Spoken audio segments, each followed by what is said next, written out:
Hello, Matt and Devon. Hey, how Hey, are you? Hey, I'm well, thank you. How are you both? Doing good, good. doing good. Good. There we go.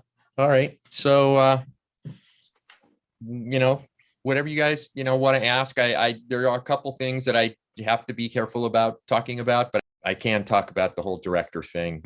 I mean, it's definitely one of those movies where I feel like there's certain movies where there's a lot of questions about kind of what happened on set and the whole production process. And I Right. feel like compared to a lot of horror movies, like Poltergeist is definitely one of the movies where people have just had a lot of discussion and questions about. Yeah.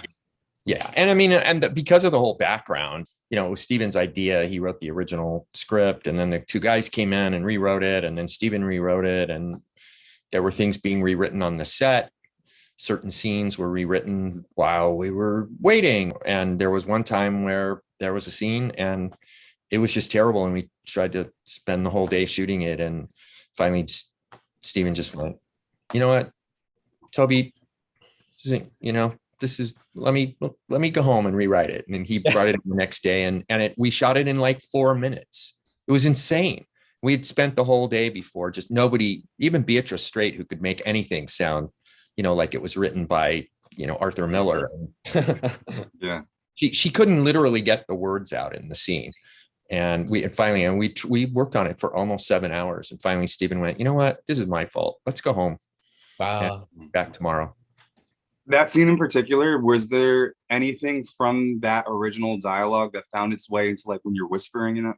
It's the scene before we open the door and we walk down a hallway. And it's so weird because 40 years later, I can remember some of the dialogue that we had in that scene. It was Yeah. scientific gobbledygook that none of us, Richard Lawson and I and Beatrice, we couldn't remember the lines. There's a few things left from that scene that were left over, but mostly we came back and it was completely rewritten. And seriously, we shot, it wasn't 7 minutes, but it was less than an hour. We shot the whole thing, the Huh. close Wow. tracking shot, the whole thing. Yeah. And it's funny because I mean, I know that as a writer, um, if actors can't say lines, there's usually something wrong with what you've written. If people have a hard time saying it, or they fumble around a place in a sentence, or oh, can I say this instead? Wow. Falls I mean, back on the writer. yeah, so it does. It falls back on the writer. And since we had the writer there, somebody had posted something and it was just wrong. It was just wrong. He was like, well, and my friend wrote this article and blah, blah, blah. And it's like, no, I was there. That, it didn't Mhm. happen like that. And it's not helpful. And the guy who had started the thread was trying to say, look, I've investigated a lot. I kind of know what's going on. I'm trying to make things better. And he was right, but somebody else kind of jumped on the thread and just went, well, here's the thing my friend wrote 10 years ago and blah, blah, blah, blah, blah. And nobody stuck up for Toby. And I'm like, that wasn't right.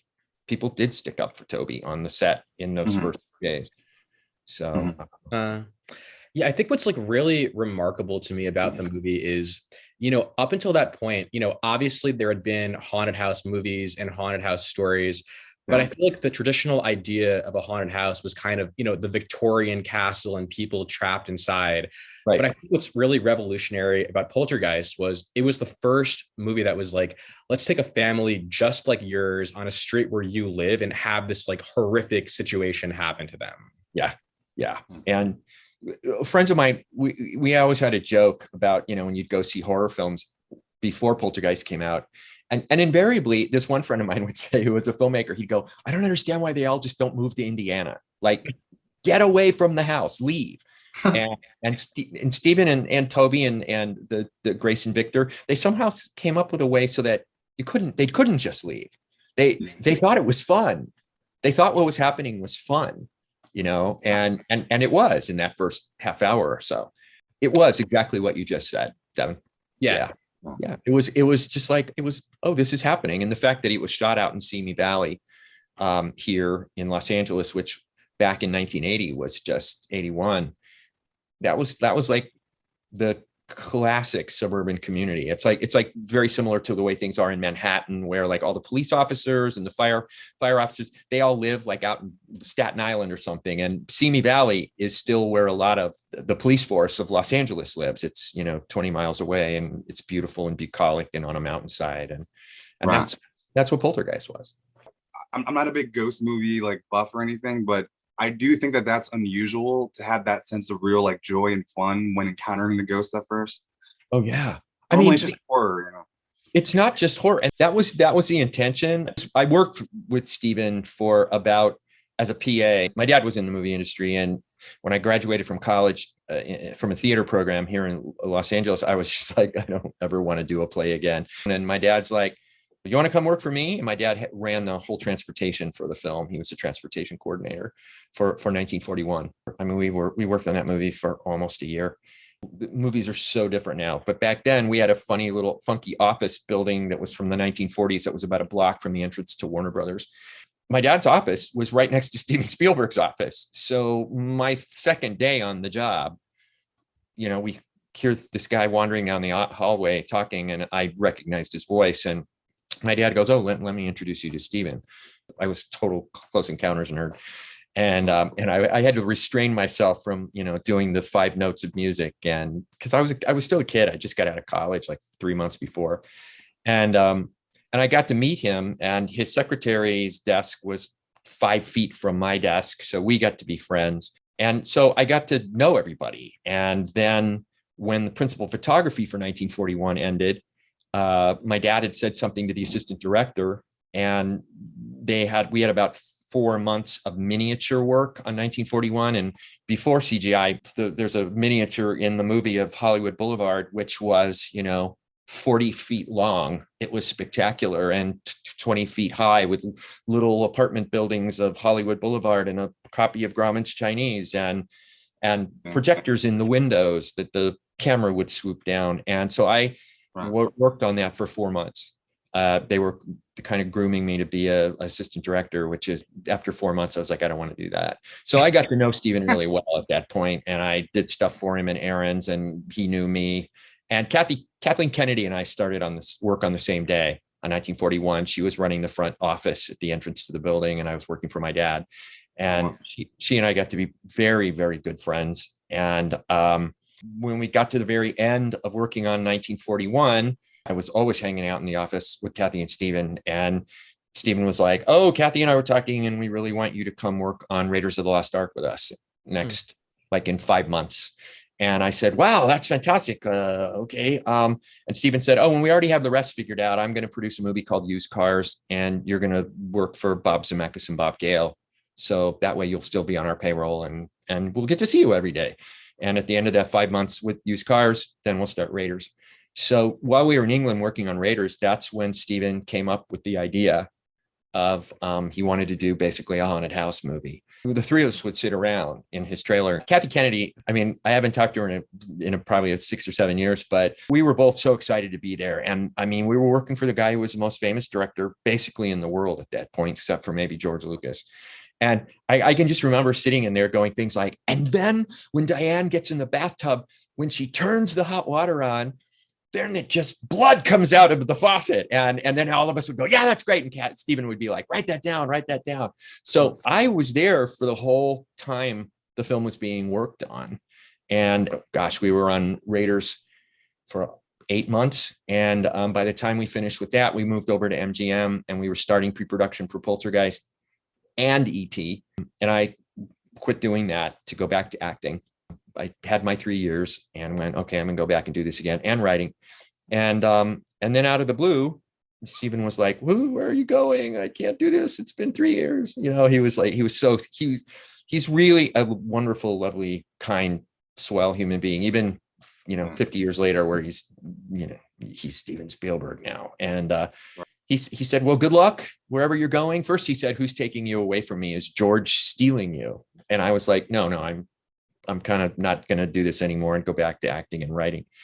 And 3 months later, was a play I'd written was being done by a theater company we put together. And I got a phone call from Mike Fenton's office, the casting director. And he just said, "Hey, we're doing this movie that you worked on," because I'd known him all. I was there for pre-production for everything. And he said, "There's this part we just can't cast. It was originally written for a Japanese American. My character's name was originally Tak, and they had named him after Tak Fujimoto. Yeah, who was Jonathan Demi's photographer on everything. And And they called me and they just said, we can't find anybody. And Steven wants you to come in, and he knows you're acting now. And he saw the great review. I was in a play in LA that got reviewed in the LA Times, and everybody saw the review. And he said, he wants you to come in. And so I got in my car on the day of my appointment. And so I practiced in the car on the freeway because I knew the script so well and I knew exactly what was in it. Right. And so I practiced breathing heavily and screaming and doing all sorts of crazy stuff in my car on the 405 freeway. People were looking like going, "Are you okay?" Yelling through the window. I'm like, Yeah. Practicing. And they shot the film, and they shot the video, Right. and I didn't hear anything. And I was doing a play, and Steven's office called and said, "We're having a private screening of Raiders of the Lost Ark. It's the first one for the executives. Kathy will be there, Frank, Howard Kazanjian, George, and all the people that I'd worked with for all those years." I said, "Oh, that'd be fantastic." And Steven goes, "Well, I couldn't have made it without you," and blah, blah, blah. So be at Paramount at 7:00. And when I got to Paramount and the parking lot was empty, so I pulled up to the theater for the screening and there was no one there. And I thought, okay, got the wrong time.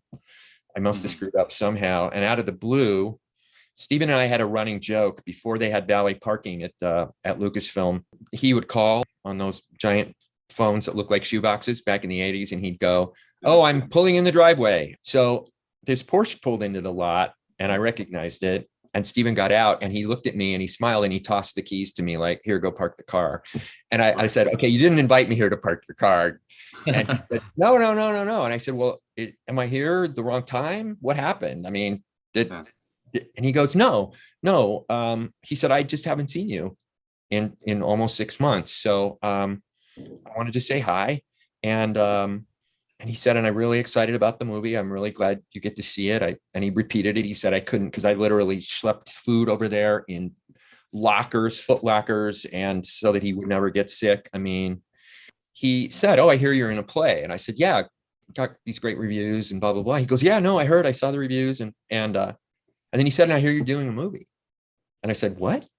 He goes, "Yeah, I heard you're doing this movie. I heard you got cast in a movie." And I'm like, "What are you, Steven? What are you talking about?" And he goes, "Yeah, we cast you this afternoon or 2 days ago in Poltergeist." And I said, "What?"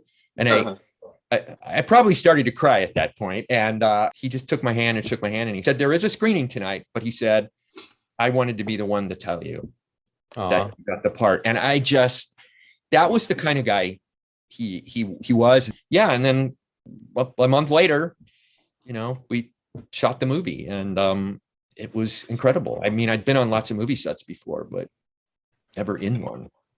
Wow. Yeah, that's how I got on the film. When I found out I got to work with Beatrice Straight, who, 5 years before won the Oscar for Network, and Right. and everybody else. And I knew I'd known who, Craig Nelson was. And it just made me laugh because I was the one that had to go get the half body cast for the dummy, Right. for the pulling the face off scene. So I got to do all that fun stuff, like sit in a chair for 7 hours covered in, plastic cement with tubes up my nose so that I could breathe. Yeah. We just had a really good time. I think it was really, really hard because everything was practical. We didn't see things coming down those stairs, but we were still in a living room. We were not, everything wasn't green screen the way it is now. Whenever they shot the first Spider-Man in New York, I lived in Manhattan right near they were shooting. And I came home one night from a movie and they had 6 streets green screened in Manhattan, 6, like 40 feet tall and 6 blocks long of a green screen. And we shot all that stuff in that house. And I don't know how much you guys know about it, but they built the house 20 feet in the air, right, on a soundstage so that they could shove the coffins up underneath. So every day when we would go to work, we would have to all climb up this ladder and steps. And we were up there 20, 25 feet in the air. And the swimming pool was there. I mean, the whole house, everything. So was it like a functioning house set? You could walk into the next room, it's all connected. Yeah. It was a functioning house set. I can't remember the scene where I run upstairs, that scene that was cut out of the film, but I think they took me to a little hallway that they'd rigged. I don't think, but we could run up and down the stairs. And you'd go around the corner and the kitchen was right there. And when you were in the kitchen, the whole backyard set was there with the swimming pool. Wow. So, yeah, it was incredible. And it was all 20 feet in the air. So it was incredible. And then at the end, when they were, when they shove all the stuff up out of the floor and all of that stuff, but all of those, they were all like magician tricks, and I didn't have to sign anything, not saying how I was going to do it, but like when they moved the steak on the counter, there was a guy under the counter with chopsticks moving like the steak like this underneath where the grout is. It was almost sort of like felt that looked like grout, so he could move the chopsticks along underneath the piece of meat that was actually a piece of meat. When the maggots shoot up out of the piece of meat, the guy had a giant needle. He had a giant needle with a thing on the end filled with these maggots, and he just went like this. None of them were hurt. They had a wide opening, and they just shot all the maggots that were moving, shot up through that piece of meat because the guy had a pump underneath, and they just went like this. And I mean, it was so basic. Like when I spit up all those maggots, half an hour before we did the scene, I had to fill my mouth with rice, and then I had to take a drink of water without swallowing it, so that the water over that half hour, the water was absorbed into the rice, and the rice looked like the maggots that were real maggots when they were on the floor. So so there's there were all these great tricks like that where and when I had to do the face falling off scene, that was there on the set in the little utility room. I had to go back about 3 months later to do reshoots because the face thing didn't connect properly when they edited it together, and there was me, a jump, and then it was the dummy, and the jump was too big, so they called me back, and I was doing a play at that point that I had written, that our theater company was doing, and I had basically cut my hair really short. And I let them know in advance. I said, so you guys know, don't freak out. My hair is like that long. And in the movie, it's like 1981 long and shaggy. They were like, don't worry. We still have the dummy. Everything's in a storage room somewhere. And we'll just use the wig, the $10,000 wig that was on the dummy that they made. So they went back, and I spent 4 hours in a prosthetic department having these bags, fake cheeks and jaw put on, so that, and they filled it with it was filled with sort of jello that had been put in a mold, and then while I was poking at it, they had guys out of camera range on either side of me shooting really, really hot hair dryers, so it started to melt the jello. So that's why it's all gloppy and gloopy, and there's that one moment where a big giant piece of it falls into the sink. So well, what happened was that they made me up with all these pouches it was like on my right cheek, so I could do this, and I got all the way downstairs, and they only had 3 shirts. We only could do it 3 times, and it was really messy. And we got downstairs, and actually I think Frank Marshall was the second unit director that day. Steven was there, and Toby was there, but because it was afterwards, it was a second unit thing, and I think Frank was directing it. And I got down there, and everybody sat me in front of the mirror, and Frank turned to the makeup people and said, we forgot to tell you, you're shooting this in a mirror. You put the thing on the wrong side of his face. So they sent me back up to the makeup room, and it took an hour to get it all off, and then they had to start all over again on the other side. And during that, they ruined shirts. So then we were down to 2 white shirts. So they were sending people off to get white shirts that would match in case we had to do it.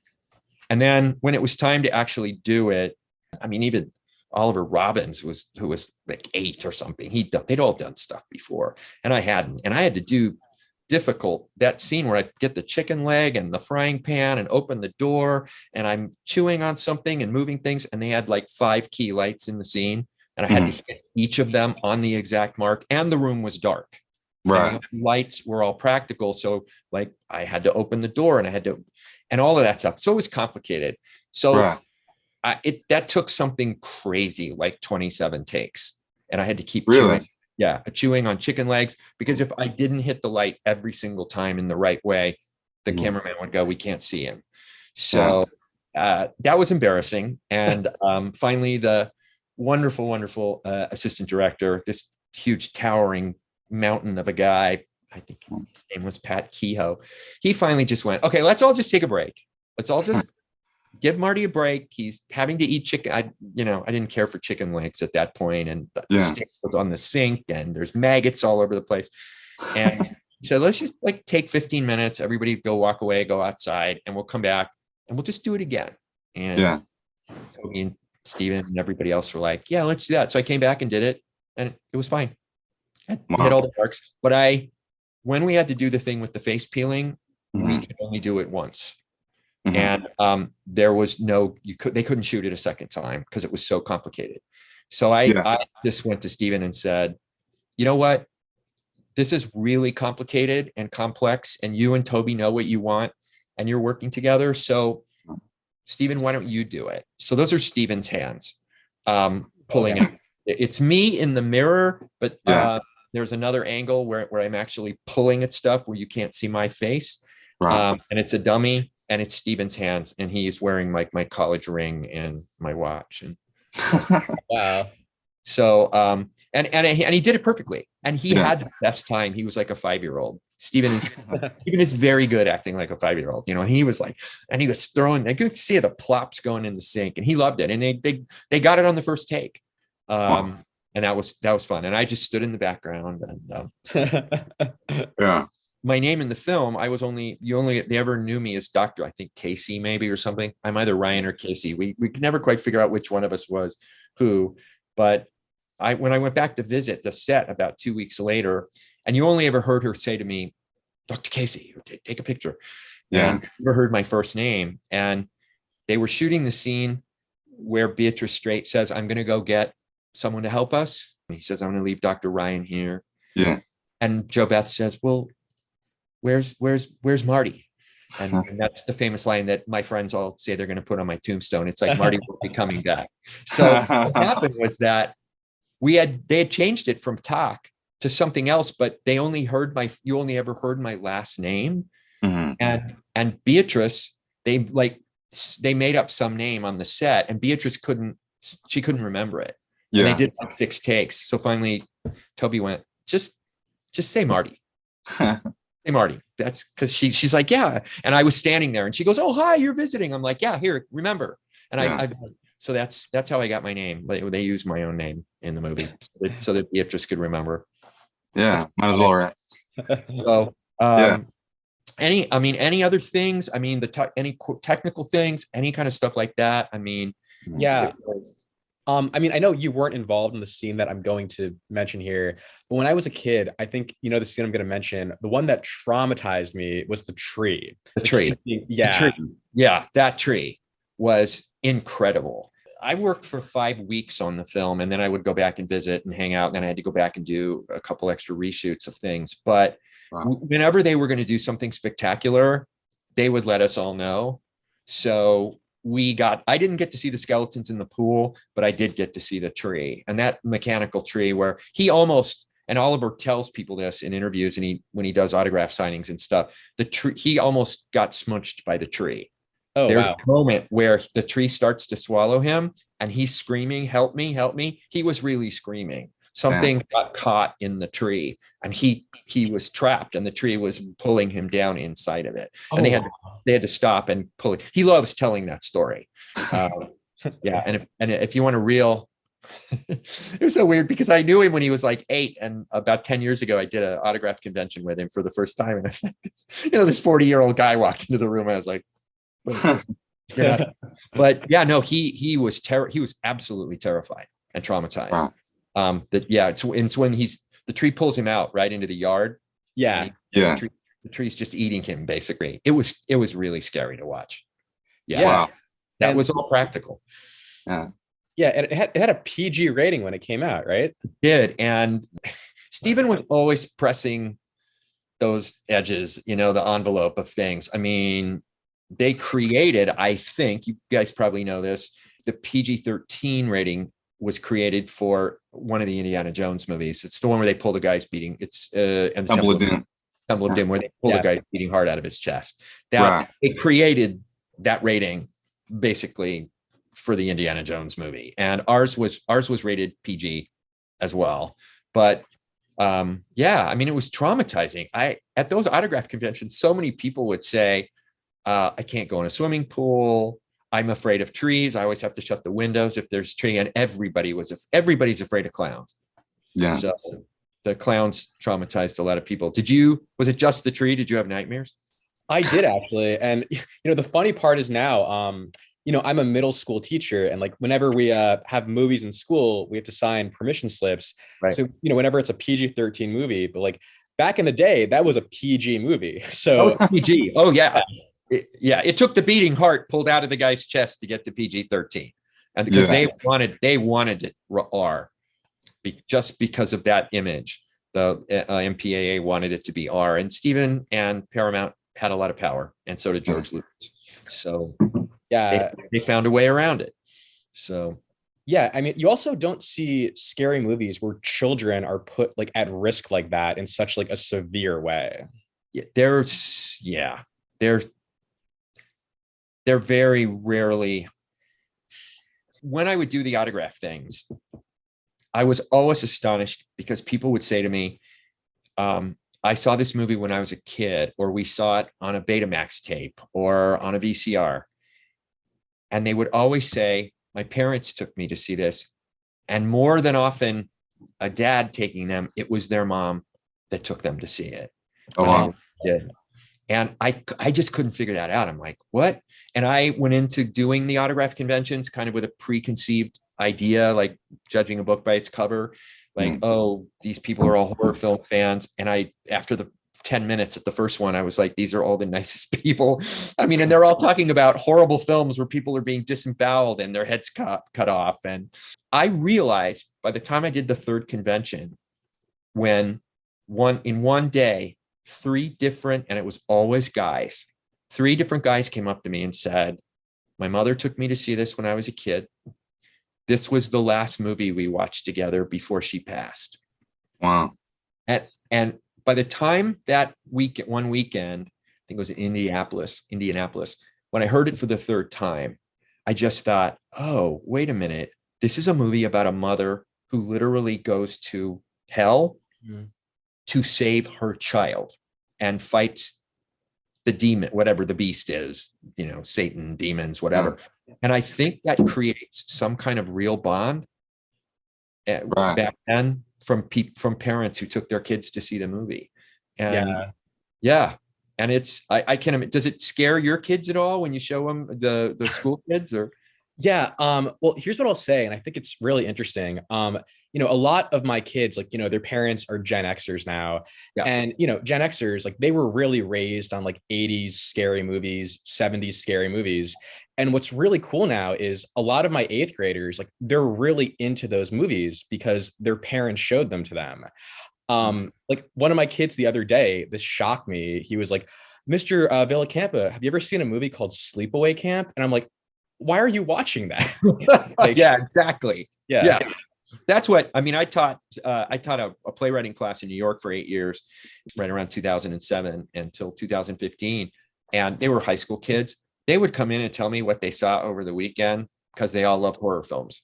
And I'd be like, why are you going to see a movie about where someone dies every 7.5 minutes in the most horrible way you can possibly imagine?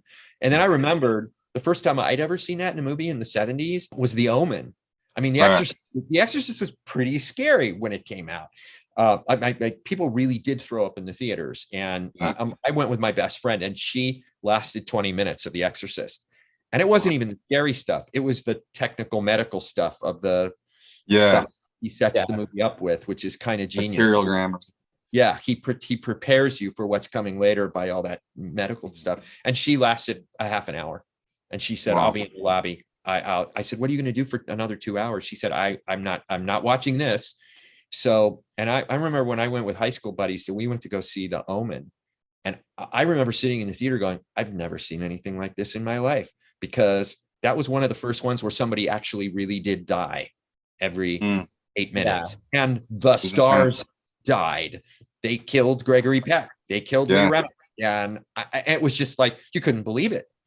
Nobody had seen anything like that. A Night of the Living Dead had already come out several years before, but that was more like a cult film. Yeah. That wasn't playing at your neighborhood movie theater. Well, what makes these horror films really clever when it's not just gore all the time is that like Poltergeist, for example, it's basically at its core, it's like a child abduction tale.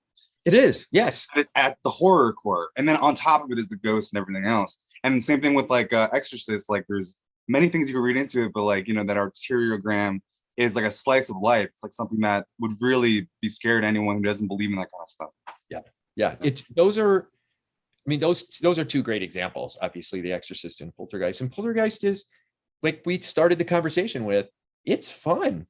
That glee when Carol Ann slides across the floor and she's like, watch what she can do. And that fantastic, and we all know it's a trick, but I was there when they shot it, and she looks at the table and then she turns around and she looks back and the chairs are all stacked up. That was the most amazing prop guys in the world doing that in like 5 seconds of getting to the old chairs and putting that tower on there. And in the movie, everybody, I remember I saw it the first time, everybody in the theater just gasped. Like, how did they do that? Yeah. And that's something lost on movies nowadays, because like you were saying before, you know, back in the day, it wasn't possible to have like a CGI or a green screen. So you were left wondering like, wow, how did they do that? Like you were actually scared by it. You were scared by it because you didn't. And now that's another thing that I ran into a lot at conventions was the real hardcore, not just horror, but the real hardcore movie buffs. And almost every person that I would sign things for, they would just say, we like the old school stuff. We like the opticals. We like the in-camera work. He said, the wonder of it is taken away with all the CGI. I mean, I came home from, I was in Houston last week. A new play of mine's being done there, and I was back there for auditions. And I somehow had missed the most recent Spider-Man movie that everybody loves. And I thought, okay, it's on the plane. I'll watch it. It's here.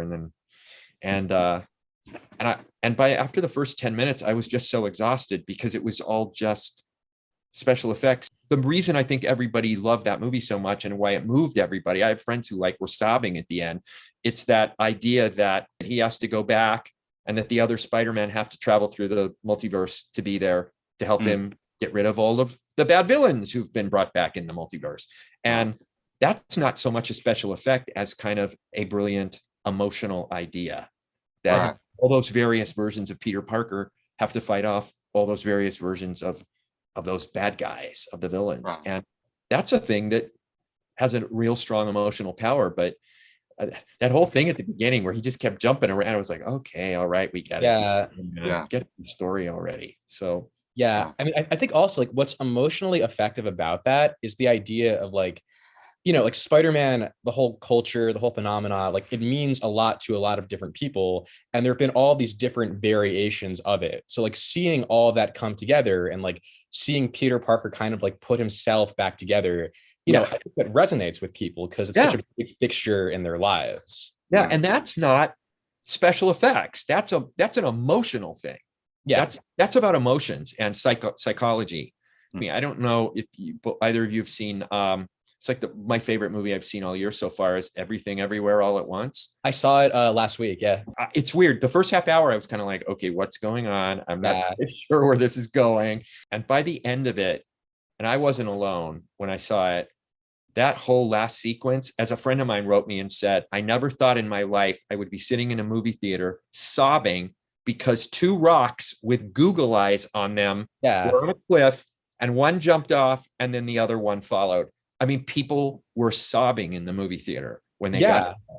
Yeah, I was close to tears. I was very close. Yeah. Oh, yeah. And it wasn't the special effects. It was the fact that it was a mother-daughter story. It was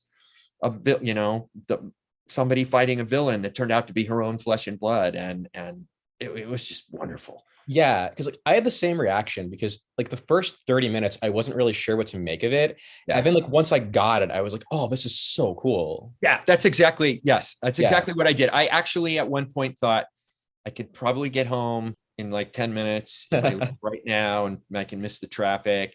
And I forget the moment where that happened, but it was one thing. And I suddenly went, oh, that's what's going on. Oh, okay, I'll watch this. And it's fascinating, the response I've gotten from several people who went, oh, we like that multiverse better than the Marvel multiverse. Yeah. I'm sitting here trying to think if there's any other cool stuff. I mean, yeah, I mean that scene that was cut. Right. They had me on a rig like I was in a production of Peter Pan. I mean, it was painful. Frank Marshall shot that too because it was second unit, and Toby was downstairs shooting with the first team, and Steven was up there too because he thought it was really funny that I was in a harness flying around. And it's the moment when Jo Beth Williams goes, her soul went through me. It's when the blast of wind, Right. and she goes, she's here. And Steven said, we just couldn't cut away from her. It was so powerful. Yeah. So That's one of the highest points of the that's one of the highest emotional points of the movie. yes, exactly. Yeah. That's the moment where emotionally, if you aren't already on the ride, that's where you get pulled in. It's when she just says, baby, baby, are you there? And then it's when the thing goes clump, clump, clump, clump, and chases around. And originally the thought was, I've disturbed something by going into the room and the house. I don't believe it's real. And also I go upstairs. You don't see it in the film, but they had a door all rigged up so that we get one of those great Spielberg zoom ins. And I turned the handle, and they rigged the handle so it just turned and turned, and I had to actually go and use both hands to turn the door to finally open it. And then when I pushed the door open, the ghost was going to come out and lift me up in the air. And they had me all rigged up with squibs, like with blood, but I was rigged up with Lux liquid detergent.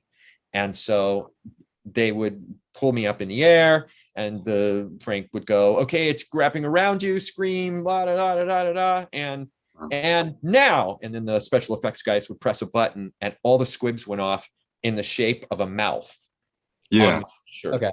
To make it look like, you can see in the photo I sent you guys that unfortunately it didn't look the way they wanted it to look, and they had to go back and re-rig it. It was it was very shiny and goopy, and it didn't, let's just say it didn't look like spit. It looked like some other body fluids, and Steven was like, no, it can't look like that. No, we have to figure out another way to do it. They promised they were going to send me the film. They never did. Oh man. A friend of mine who works in the film industry, he's very connected with Amblin, and he just said it's highly unlikely. We were all thinking, because I mean, Craig's around, Joe Beth, Richard Lawson, I am, and Oliver, and there's never extras on any of the releases. They'll show that weird like European trailer. Yeah, that's really odd. And they just don't ever want extras. They don't want any additional stuff. It's fascinating. We've all offered ourselves to do it. Right. A buddy of mine used to work at Turner. Yeah. Or Turner and Turner Classic Movies. Thereby, it's also MGM, back when it was MGM, and he tried. He was like, we want to try to go through the vaults and find the footage, and nothing ever appears. And a friend of mine is a conspiracy theorist, and he thinks there's a reason, and it probably has to do with the director situation, right? Who ultimately directed it, because I think they just want to enjoy the movie. Because we thought, I know Oliver and I talked a lot, and we thought for the 40th anniversary that definitely they would reach out to us and want to do interviews, or It's a little sad, but it's like it is a little sad. So I would have liked to have seen it if they had, where they do the commentary, where you can listen to. They could have gotten screenwriters to do the commentary. They could have gotten Steven to do the commentary, but that probably would have just fanned the fire. So I think a good question, if you want to answer it, would be like, forget the controversy, but Spielberg and Hooper, how would you describe their kind of sensibilities or their approaches to you on that film? Their unique ways of doing it. Right. I was like I said, I was around for a lot of the pre-production, so I got to know Toby pretty well, and Toby's assistant, who was great. And Toby was just this. He was kind of very low key and really funny and witty and very personable. Steven has all those same qualities, but Steven is very, very excitable and gets carried away, and let's try this. And you see 1941, and you see that's a movie about getting carried away constantly with things. And seriously, and so that's the way they were different. For example, when we shot the first scene with Beatrice and I and Richard and Craig, that's the one I think that takes place at like her office at a school or something, because I think there's an establishing shot of like kids at a college campus. Right. And we shot that, and that was quick and fast, and we got it done. And then we shot the table scene where I have the camera and the teapots are moving around, and it's a lot more complicated, and there's flashes of light, which, you know, somebody would go light flash, and Tobe would do a scene, direct a scene, and it would be sort of like this. And then he'd say cut, and then Steven would go, well, why don't we try it like this? And we would do it like that. And then Tobe would go cut. And then finally, which I you know, all of us have said publicly in one way or another. And finally, after about a couple hours of that, Beatrice Straight said, we just have to have one director. And from then on, Tobe was the one giving, you know, Tobe was in charge. It was Tobe. And I think Steven was just feeling his way through it. But yeah. Steven's much more excitable. He gets really easily carried away because I don't like throwing words like this around. Steven's kind of like a genius. I mean, he just is brilliant. And Tobe was a different kind of filmmaker. Tobe was just like this incredible craftsman who, and I think the things in the movie that were those influences are the really scary stuff, like the tree eating the kid. Although, you know, Steven loves stuff like that too. I mean, you can see in the Indiana Jones movies, but that was the difference. Tobe was like, you know, quietly, let's try this. And Steven's like, what if this happens? And what if the teapot slides across the table? And that's the difference. And I find it really fascinating that in all these years, I mean, just in terms of awards and things like that, that it's been this last 20 years that Steven's films have, like, people have won awards, like Oscars and things, like whether it's Mark Rylance or Daniel Day-Lewis. But even back in Close Encounters, I mean, Melissa Dillon was nominated for supporting actress. And Steven's really good with actors, but I think Steven sees that whole picture and he's good with the actors. Steven's already going, oh, this is how this is going to play later. And I think Tobe was just like, let's try this. I always remember Tobe just sort of having this funny little grin and going, try this. Why don't you say it like that? You know, oh, stick your hand into the bag of Cheetos. I think Tobe was the one who said, you're always eating. If you watch the movie now that I've said, I'm always eating in the movie. I'm either eating Cheetos or, and they were just like, that's your character thing. And that'll be fun. The audience will catch on. And that'll be the thing that takes us into the kitchen. And that works for that. And then it also works because, like you said, your character was like the skeptic. You're kind of the equivalent of the audience member. And the audience members are eating popcorn and just observing. You know? Oh yeah, exactly. And I stand in for the audience. And that's one of the things Tobe always used to say. You know, Toby's like, they're you. And it's why I lean over to Beatrice Straight when I whisper and I go, I don't believe it. There's a rig, and I say something like, the TV's rigged to make the sounds. And that's when I say, I'm going to go upstairs and figure out what it is.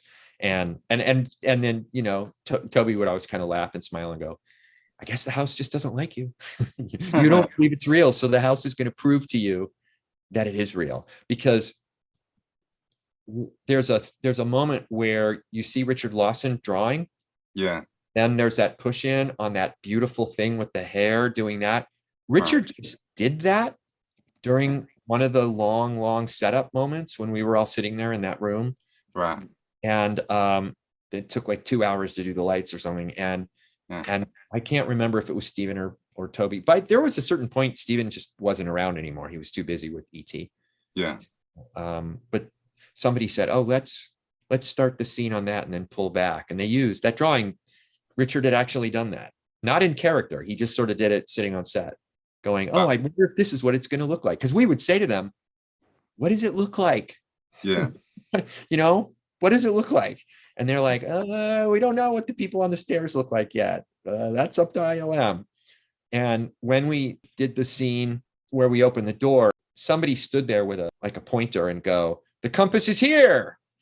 The record player is playing music now." And Beatrice, they'd go, "Okay, Beatrice, jump back." So then when you see it, that's the moment the compass comes out at her. And it always reminds me of that great story that Carrie Fisher always told about when in Star Wars, A New Hope, that when Alderaan blows up or whatever it is, and she's standing watching, and she turned to George Lucas and she's like, "So everything blew up, right?" And George Lucas went, "Yeah." And Carrie Fisher went like, my record collection and all my dolls. And and I was like, yeah. And that's what we were all laughing about that when we were shooting that, because we're like, okay, what is it? And, oh, it's this and it's that. And now it's going to be a compass coming at you. And I actually, later on, I was actually given, which I may have sent you a copy of. It's one of the sketches where we're in the doorway and some of the stuff is coming at us. So, they were just very different. Yeah. I mean, Steven's always the one who's going, and the airplane's in this back shot, on Raiders, and that set with the airplane and the desert, and that was like a mile long, and 40 extras are going to do this. And or Steven's the one I remember we would see dailies when they would finally send us the dailies for that month we were in Africa on Raiders. And I remember the script supervisor, Pam Francis, we would sit there, and she and I got to be friends, and we would sit and watch the dailies together, and all the big wigs were up in front of us doing this and this. And Pam would say, "That shot outside of the Well of Souls, the previous shot, there was a cloud, and in this shot, there's a palm tree, and it's not going to match." And I remember Steven very clearly turned around during the dailies one day, and he said, "If they're worried about the palm tree and they're trapped with all those snakes, we've lost them." So that was how Steven was. It's like that kind of stuff doesn't matter. It's just tell the story. And if the audience is in the story, whereas Tobe was all the details. Take the cap off the lens of the camera like this. And where we were doing that, or Right. So that's how they were different when they were each adding thing. And then at a certain point, once Beatrice said that, there was a lot less of that going on. And then pretty soon after that, Steven was gone big hunks of the time.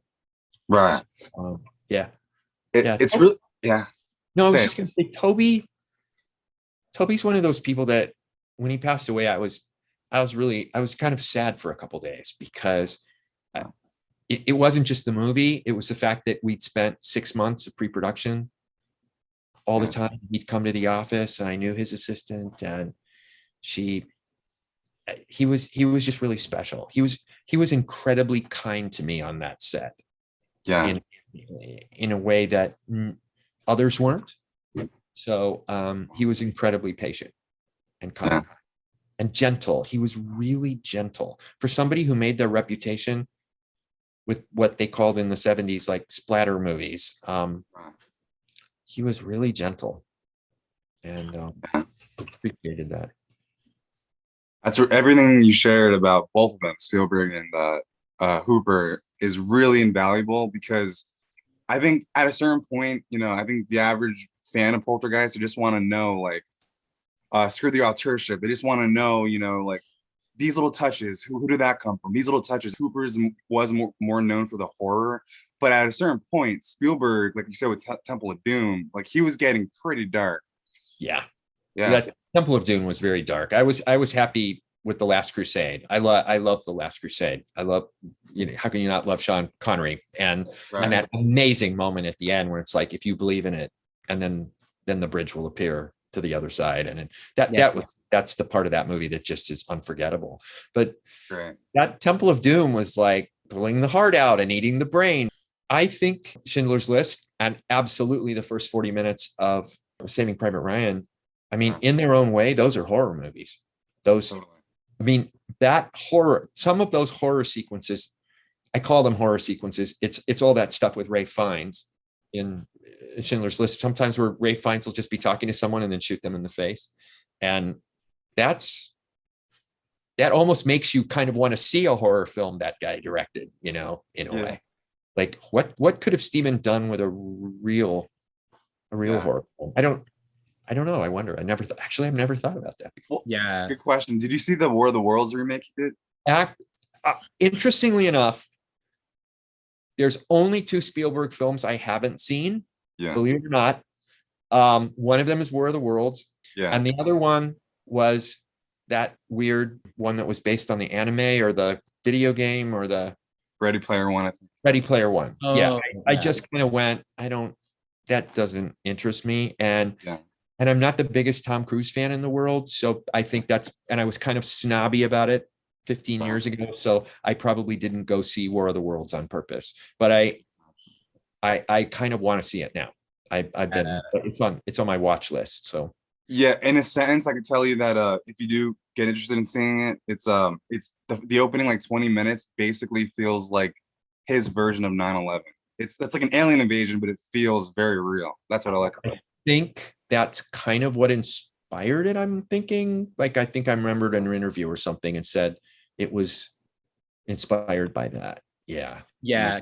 There's a very like mid 2000s, like post 9/11 feel to like the whole movie. Like it really feels like very based on that.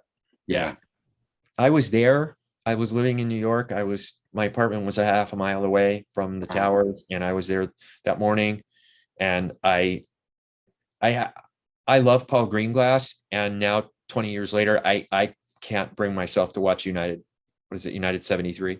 It was just that was just all too horrifying. Were you both around? Were you in or? I was in second grade, but my father actually worked in New York City at the time. He stopped working at the World Trade Center the year before the planes hit. So he definitely would have died if he hadn't quit his job right then. Well, going back to like Spielberg really quick too, I think what just impresses me the most is just like how versatile like all the things he's been involved in are. Because I mean, you know, he directs, he's involved in something like The Goonies, or like he produced cartoons like Animaniacs, and he goes on and makes like Schindler's List and like all this other stuff. It's just so insane, like how different everything is. Insane. And the fact that he made Schindler's List and Jurassic Park the same year. Yeah. They couldn't be more different, except they're both movies. They're movies that pull you in and don't let go. And that's the thing that he's just so good at. I mean, it's... Oh, yeah. You know, but and Schindler's List does it too, even though it's 3 hours and 20 minutes or 3 hours, whatever it is. You just can't stop watching it, as horrific as it is. And to do that the same year as the one of the greatest popcorn movies of all time, when he finally won the Oscar for Schindler's List, I like wrote him a note and I got it to him, and I just said, I know how happy you are, and nobody was cheering louder than me in my living room when you won. Depending on what day it was, you know, sometimes he'd ask you to do really crazy things, and those were the days when you, like I said, sometimes I would throw myself in front of a car to save him, because he has this unbelievable kindness and thoughtfulness. And then there's the other days when it was like, oh, I'm pushing him in front of that car. So, but I mean, just that example of him arranging that entire evening before the screening so that he could tell me in person, even down to him making the joke about throwing the car keys to me, like, go park my Porsche. Yeah. That just made me laugh out loud. And he knew it, and he laughed with it. I mean, later on with other things that I've done, he helped with projects of mine. And I did a thing through a buddy, like the guy's my best friend. He was involved with this CD-ROM game called Steven Spielberg's Director's Chair, which and I was I was the first writer on that. And and I hadn't seen Steven at that point for 12 years, something like that.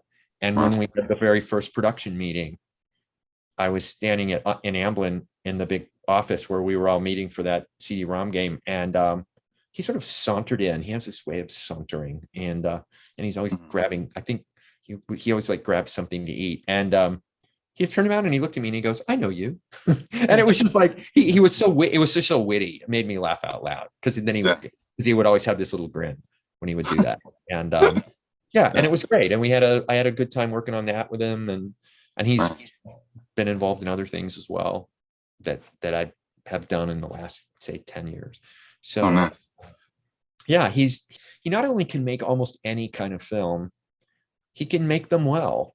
And he grew up with old style movie making. And so they feel complete. They feel like it's like you're having a meal that you remember later on. You Oh, know, the little moments from all of his films. It was the 30th, 40th anniversary of Close Encounters. And a couple years ago, and I actually went and saw it in the movie theater in New York. And there's that scene, one of the first times when you see all the spaceships and Richard Dreyfuss in there at a railroad crossing, and right. the railroad things are dinging and the things are going up and down. And I just was so struck by how memorable that was, just those images. And later on, I found out, I was looking at a book, and that was a miniature. The Yeah. railroad crossing and stuff was a miniature. And you see the movie, you'd never know that in a million years. He shot it so beautifully. I didn't know that. It's crazy. Yeah. And I think the only movie of his that I just didn't care for. And there's got to be a few. I mean, but with the the Giant movie with Mark Rylance, Oh, right. Yeah. I didn't get that movie, BFG or whatever it was called. Yeah. I just didn't get it. I was like, okay. But the fact he made The Post, the fact that he was able in the middle of the beginning of the Trump administration to turn that around and Yeah. get that movie made in, I think, less than 7 months. Wow. And from when he read the script to when they got it in the movie theater, and the fact he had got Tom Hanks and Meryl Streep to do it. And he made this important, interesting film about the freedom of the press. Yeah. When we really needed it. When I worked for him, there were, like I said, my friends would tease me because I had to get to the point where I would refer to him as SS or Mr. Spielberg, because the friends I work with, all of whom worked in the film industry at the time, they're like, stop calling him Steven. That's embarrassing. It's like you're name dropping. I'm like, he's my boss. What am I supposed to call him? I'll just say my boss in the future or something. And then the thing about Poltergeist, honestly, the thing that really lasts, that has not only his stamp, but Toby's stamp, Right. is the sincerity of it. And there's sarcasm in the movie, there's irony in the movie, but there's something so there is this honest to God crazy sincerity about it, that you fall in love with those characters, you care about them. And there's such attention to detail, like the hickey on the older daughter's neck when she gets out of the cab, when she comes back, when the house is imploding, when she does the famous thing that Mad Magazine made fun of, her line where she just screams, "What's happening?" And that was the Mad Magazine when they did their spoof. Every 2 frames, the daughter pops her head in and yells, "What's happening?" And just the fact that she had a hickey when she'd been staying, like visiting her boyfriend or something, and there's a giant close up of her, and you just go, that kind of attention to detail. And little things like the little girl's sad when her parakeet dies, Yeah. like the Tweety or whatever, and then they put it in the box, and then they bury it in the backyard, and then they're all done, and then she smiles and says like something like, "Oh, can I get a rabbit now?" Or and she has that dopey grin, and you're like, this is it's what you said earlier, Devon. It has everything. And the special effects are there for a reason. Right. And the gloppy stuff is all like somebody being reborn in the end. It's Right. like birth. It's like, I mean, it's everything. Or And, the wind. Yeah. and it ends with a joke. Sorry, Matt. What? No, you're right. It ends with a joke. And yeah, you mentioned the gloppy things kind of like being almost like an unconscious symbolism of birth, but also like Birth. a doorway of light into the out Exactly. of the womb. Yeah. And the whole idea that I always love the moment where Zelda goes, "No, stay away from the light. Don't let her go in." Because we're all that period of time. You guys obviously weren't born, and that period of time was sort of the end. It was the end of the 70s, and everything was really touchy-feely and new agey, and crystals and all that stuff. And everything was about the light, and the light could help you, and you always want to surround yourself with white light. And I always thought that was one of the best sort of unconscious jokes in the movie, is she, no, stay away from the light. The light's bad. The light's going to hurt her. Don't go there. And it's And the way it changes, you know, Yeah. toward and then away. And Yeah. And it's funny. And then it's kind of a mystery. And then it's kind of a thriller. And then there's that, in the middle of all of it, there's that extraordinary monologue that Beatrice Straight has in the dark when they're all in the living room and the house is quiet. And she finally, when he says to her, and it's all whispered, and that was an incredibly difficult scene for everybody. And Beatrice was, I think, in her 60s at that point, at least, maybe 70. And she had trouble that was like a page and a half of dialogue. Right. And he was having to whisper and have a little 8-year-old talk to an 8-year-old. And we're all there, and there was a dog. And that speech, when he says, "Who are they?" And it was like, I know that Steven wanted somebody with gravitas, and the Oscar didn't hurt, and somebody who'd been around for a long time. And she won a Tony on Broadway in the late 1940s, and she was the original wife in The Crucible on Broadway. Okay. And she gives such gravitas to that moment when she says they're lost.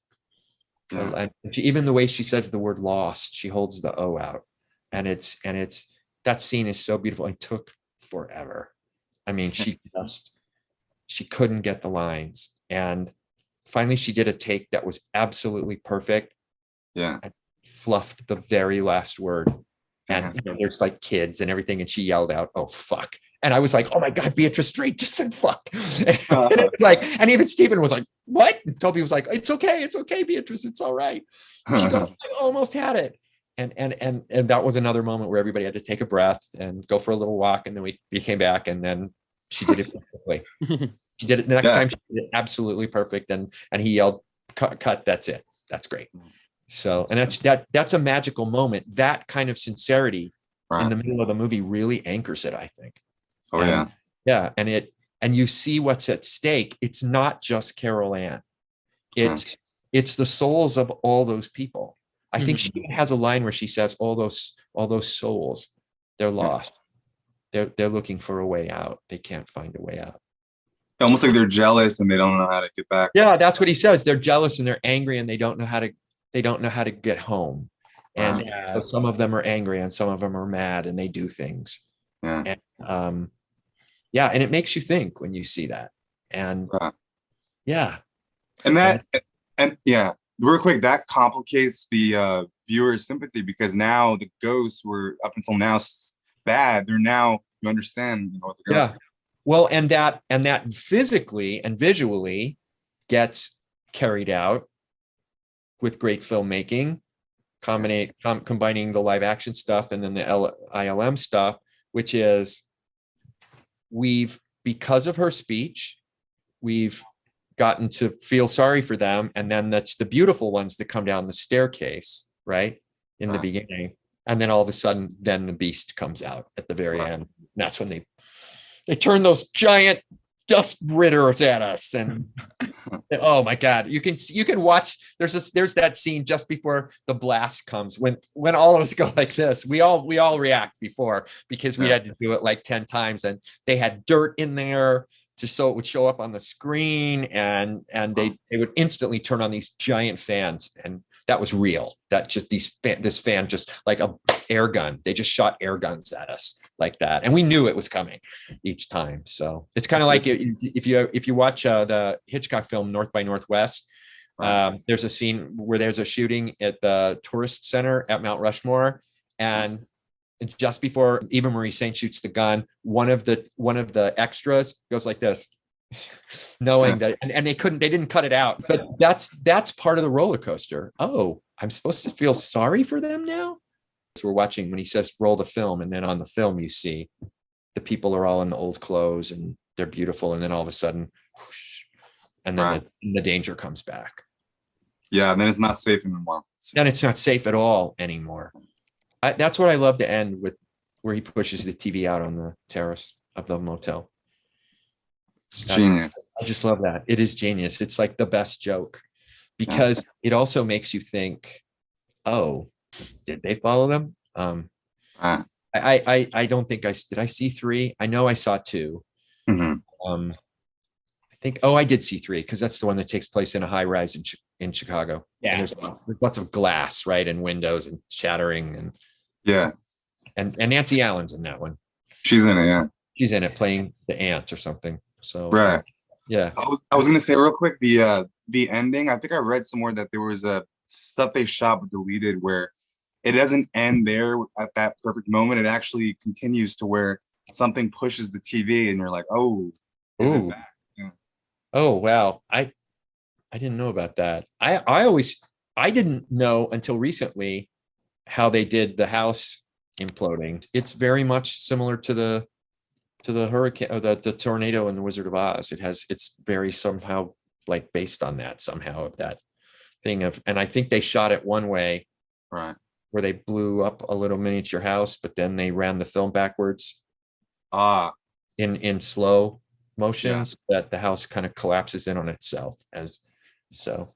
Yeah, wow. I mean, it's one of the things both of you said earlier about some of that with CGI now, some of that is gone. And that's why I think we're just so enamored with every time Tom Cruise gives an interview and says, no, I was out there on that airplane. Yeah. 5,000 feet up or whatever, or I did that stunt off that hill, or Wow. what's his name, who won't use CGI, a British guy, Dunkirk. Christopher Nolan. Christopher Nolan. Yeah, I know he's not fond of CGI and tries to use real effects whenever he can. Right. I heard Brian De Palma say like the main issue with CGI is that they could be like 1,000 films produced in a few years, but they're all kind of relying on the same companies to produce the same effects. Like they all look the same. Yeah.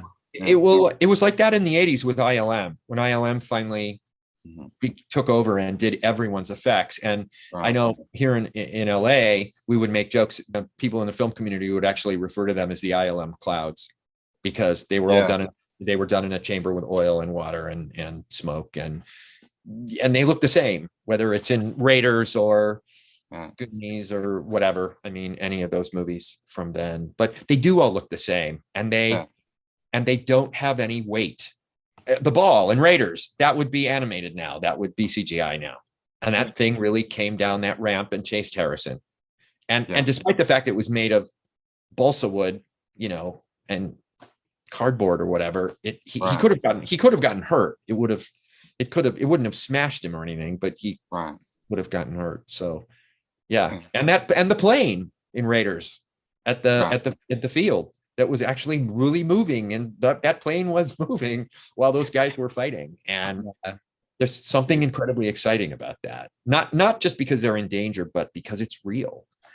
Yeah, because I mean, I think too, when you can create anything, like, the audience isn't going to be involved because they're like, oh, you can make anything with a computer. You can make anything out of anything. Right. You're actually using your hands and you're making something. There's just something more like effective about that pulls you in more.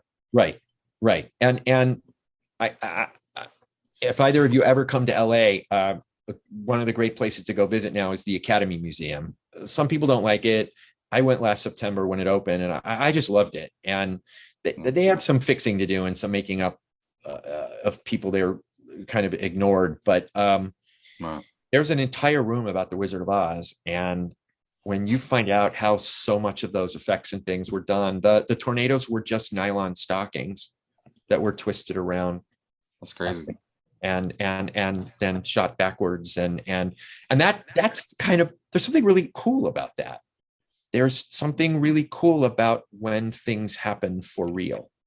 Like related to that, I think I heard an interview once where Tobe mentioned like they asked him what his favorite shot to do was on Poltergeist, and he said it was the chair shot, which is just a magic trick.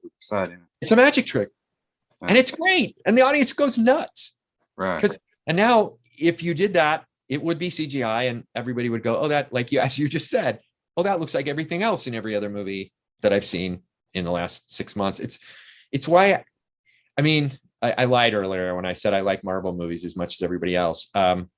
There's about 4 that I like, but I mean, there's that pattern that they've gotten us used to, and it's painful as somebody who grew up loving movies and my whole family worked in the movie industry. And when I was a kid, I used to go to 3 or 4 movies a week, and And now I don't, because there's that sameness. Part of it's the CGI stuff. And every once in a while, like Black Panther is fantastic. And I'm trying to think of there was a couple other ones that I really love. I like the Captain America ones, but there's that pattern they're in now, which is you get an hour and 15 minutes of kind of funny, witty stuff. Every once in a while, there'll be some kind of special effect just to keep you interested. But they're actually people interacting with each other, and the amazing actors they have in their movies now. And then I timed it. What did I see recently? The 10 Rings, the Magic Rings. It was the all Asian cast. Wow. And that one was I actually enjoyed that one. That was really entertaining. But I looked at my phone exactly an hour and 15 minutes into the movie, and that was exactly like all the other ones. All hell breaks loose. And as I wrote to a friend that night, and dragons come out of the lake, and dead people come out of the side of the mountain through a hole, and then for the next hour, that's basically what you're going to see. And I think it, like the way cell phones and things have done, how our brains are getting rewired. I think our movie love gets rewired too. Whether it's that example, was it Devon? Were you the one that said that about, or Matt, that they're all made by the same companies, so of course they all look the same. And that's that thing about the Marvel movies, that pattern was, even to me anyway, as a writer and the pattern was there with WandaVision. The WandaVision television series is brilliantly put together, but it has the exact same structure over whatever the 10 hours or 8 hours or whatever it is. Yes, you get that, and then the whole last 2 hours of it is just things exploding and towns burning and people rising and being 50,000 feet tall, and it's the mass-produced formula of that kind of thing.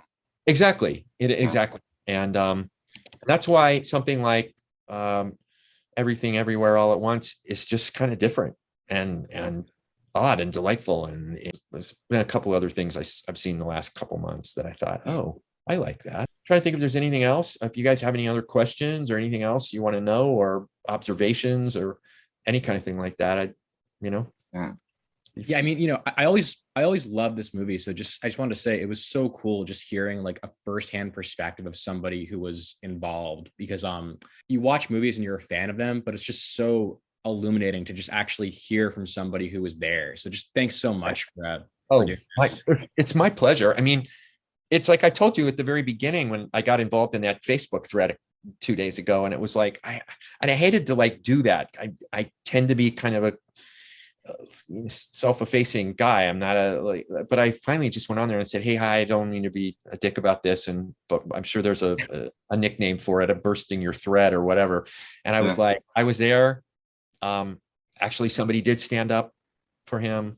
It was Beatrice, and yes, Kurt Russell said the same thing on Used Cars, and that was Bob Zemeckis, for crying out loud. There's one director. I like that I was a part of something like this, and I have to say, there's this part of me that's going, how on earth could it be at 40 years? I was incredibly lucky. I mean, between 1941 is a classic of a kind, and then to work on Raiders, which was like, that was just 8 solid months of happiness and joy. I mean, that was just the best.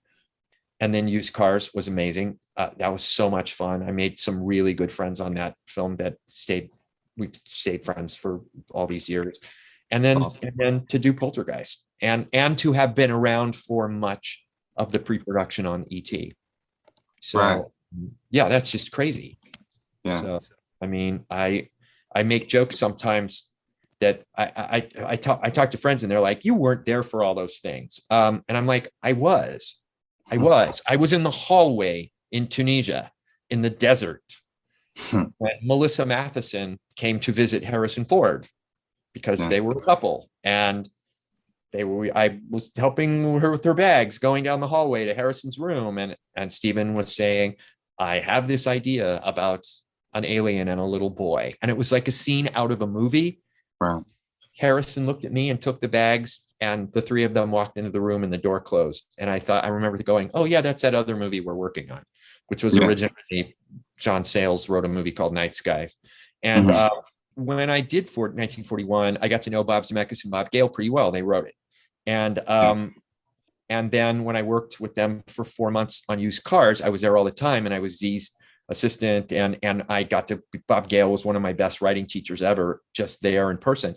And while we were doing used cars, they came to me and said, oh, we're doing this, but we've written this film that we're trying to get Steven to produce, and we don't like the name of the hero. Can we use your name? And I'm like, sure. So later, when I went to go see Back to the Future, and when they said, oh, however he gets introduced, he's Marty McFly, I was like, what? 2 years ago, just before the pandemic, Bob Gale did a big interview, and he said, oh yeah, that was the guy who used to, the guy who worked for me, and Bob's name was Marty. So we liked that. It had nice alliteration. So all those years back then, there was just a lot of stuff that happened that was really, really cool. And I just feel really privileged to have been a part of that and been around. And like when I have this whole other career now as a writer, and I have had for a long time. And people are like, this thing I'm doing, somebody came to me like when I was in Houston last week, and they're like, is it true you were in Poltergeist? We were like at rehearsals, and I went, yeah. And they're like, wait, Steven Spielberg? I'm like, yeah. When we were on location in England, I would wash his underwear. That became the running line. I somehow Jo Beth Williams and I and a couple other people went out to dinner one night while we were shooting, and she goes, is it true you used to work for Steven? And I said, yeah, I worked for him for a year and a half on Raiders and some other stuff. And she said, tell us the craziest thing you ever had to do for him. And I'd say, well, he was in a fancy hotel, and I was staying in a little rental, and he would throw a bag of laundry at me, like on Friday nights when we would get back to the hotel and he'd go, wait here in the car. And I'd wait with the driver and Kathy Kennedy. We had this incredible place where she and I were staying, and Steven would come down with a bag of laundry in a pillowcase and go, can you take care of this, please? So Beth was like, and you did the laundry? I said, yeah, when we were in London, they didn't have like fluff and fold. They didn't have that there. It was England in 1980. It was like there was still a blitz basically. And I said, yeah, I would always go, like I'd go have fun, and then Sunday afternoon I would find a laundromat like somewhere that was open, like in the Pakistani part of London, because they didn't have the same don't open a store on Sunday rules that they had in 1980. And I see. yeah, and that's how it was. This one little area that was where the Pakistani community lived. They were somehow allowed to keep the stores open on Sunday. So I'd go over there and then I would get it all done, and then I would take a cab up to the hotel and give it to the guy at the desk and leave it for him. And he came down one of the weeks that I did that. The very first week I did it, and it was crazy because you just had to keep putting coins in the dryer. They didn't care how wet or their clothes were, I guess, all those years ago. And he got in the car the next morning, and he looked at me, and he said, he shook his head and he said, you're going to make someone a terrible wife. And I said, what do you mean? He said, my underwear are still wet. And I said, did you? I said, I'm sorry. They were in the dryer for over an hour. Yeah. He said, thank God I had a hair dryer, so all that kind of stuff. I look back on it now and I feel like I read about it in a book. Like, oh, that happened to me. Oh gosh, I was in this. Jerry Goldsmith was my favorite composer when I was a kid growing up. I loved like Planet of the Apes and Chinatown. Chinatown's, yeah, that's my favorite movie ever. Yeah. And that score, which he composed like 3 weeks before it got released. And did you know that? They throw it's crazy that he did that so quickly. And it's interesting hearing in that score in particular, there's moments of like low bass keys on a piano that kind of foreshadow Poltergeist. Oh yes, absolutely. And then when they said, "Oh yeah, Jerry Goldsmith," I'm like, "Wait, he did the score for the movie." And then I was one day out of the blue, I was talking with some friends, and I was just like, "Oh yeah," and the movie got like 3 or 4 Oscar nominations, and you just kind of go, "Oh, it's a kid that grew up in Los Angeles in an industry kind of family who all I ever wanted to do when I was a kid was like be an actor and be in a movie." And but when it actually happened, it was like, "Oh, that's cool." So yeah. And the very last movie I did, and then I just went, I don't want to do this anymore. Yeah, was Robocop 2, and the director was Irv Kershner, who had done the middle Star Wars movie, which we were at Lucasfilm when that was being released and stuff. So it was so weird, like almost 10 years later, having seen him at the at Lucasfilm and stuff, that all of a sudden 10 years later, I'm in a little set somewhere having to give a stupid speech and then shoot myself for one of the Robocop commercials. So Right. Yeah. yeah, and it's all seems like a million years ago, but it's cool. Yeah. It's something really cool about it now, Right. So, These like key movies that are kind of classics today, and you kind of Yeah. look back and say, I was there. well, and even one of the ones that I was in that was just terrible.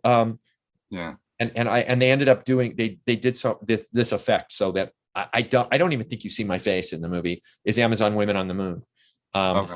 which was, I think, done by the guys, the Zucker brothers, maybe, who did Kentucky Fried Movie, which was a giant, huge hit. Like compilation things. It's like sketch comedy movies. Right. And I played Ed Begley Jr. played the son of the Invisible Man in a really cool set that was recreation of like 1880s countryside inn in England. And Wow. he was the son of the Invisible Man. And the joke of our sketch was that he wasn't invisible. Right. And Ed Begley Jr. he had run around in a loincloth. And the whole joke was that we all had to everybody had to pretend they couldn't see him. And then I was the payoff joke at the end, where once they finally got rid of him, and then I came in and said, "Oh, I want a room." And they said, "Oh, what's the name?" And I said, "I'm the son of the wolf man." And then I would yowl, and then it cut. And they did something where they superimposed. It was it actually was funny. The guy who had fallen into the TV in the plot of the movie, his face appears over me checking into my room, but all that kind of stuff. It was just, all that stuff was fun. And I left because it all became just too important. Right. I didn't like going to auditions, and I don't like memorizing lines, and I just didn't want to do any of that anymore. So, but I've loved talking to you guys today. Thank you for giving me the opportunity Of course. to talk and answer questions. And appreciate your time. I was gonna say one last thing. Yeah, sure. Yeah. So, you kind of talked about like Spielberg and Hooper both being like sensitive, caring people, good people. They also, like, if you look at a movie like Texas Chainsaw Massacre, or you look at like the films you were talking about Spielberg, like the big hits, the blockbuster things. There's something in these movies, and both their movies, that like really pull you in and really escalate. It gets like, more and more intense. And just the fact that they collaborated, I consider that, like, I think a few people might consider that one of the most unique and special collaborations in movie history. Well, because both of them are in that film. They're both so passionate and care so much that those things came together really, really well.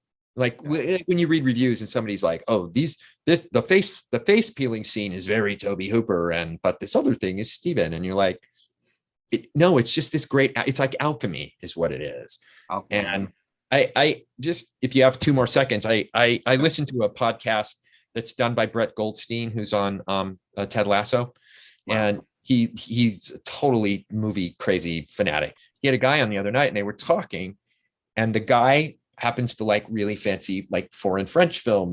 And they were talking about this guy's experience when he came to Hollywood. Brett was like, "What was it like when you did all that?" He said, "Well, I was there to interview people who did horror films." And he said Wes Craven, Linda Blair. He named 4 or 5 people who have been in horror films or directed them or wrote them. Mm-hmm. He said, all 4 of those people were the nicest, kindest people. He said, these are people that make splattery blood movies where people are cut in half. And he said, and every single one of them were kind and thoughtful and funny, and they loved what they did. As he said, and then I had a meeting with a guy who works for a very famous company that makes films for children that everyone loves. And I'm like, is it Pixar? Is it Disney? And he said, that person was a soulless monster who I could tell within 30 seconds didn't care about films or filmmaking. And yet he was one of the most powerful filmmakers in Hollywood. And the guy said, for children. And Brett Goldstein said, what was the giveaway of that? That he was like this soulless zombie. Yeah. And this guy, who's super sophisticated, says, with a great British accent, he said they were talking about his favorite films, and he said, he said, well, partially I have kids. That's the reason this is my favorite film. But he said, I love the movie Mary Poppins because it's sincere and they mean it. And there's no irony and no, but they're also winking at us sometimes. And he said, I just love it. And he said, when I happened to mention to this guy who worked on children's films and made them, he said, that's like the worst movie ever made. And I hate it. And the guy said, I instantly knew that he was soulless. He said, because when I had spoken to all the filmmakers who made the horror films, really gory, like The House on the Left and people like that. Yeah. He said they were all really kind and gentle and thoughtful and sweet. And he said, I learned a lot when I went to Los Angeles that time and interviewed all those people. He said, people who really care about what they do, they're the ones with the souls. And I think Steven and Toby are great examples of that. That's why I thought of it. When you were telling that story, I just thought, yeah, that's why we care. Like Ang Lee's like that to me.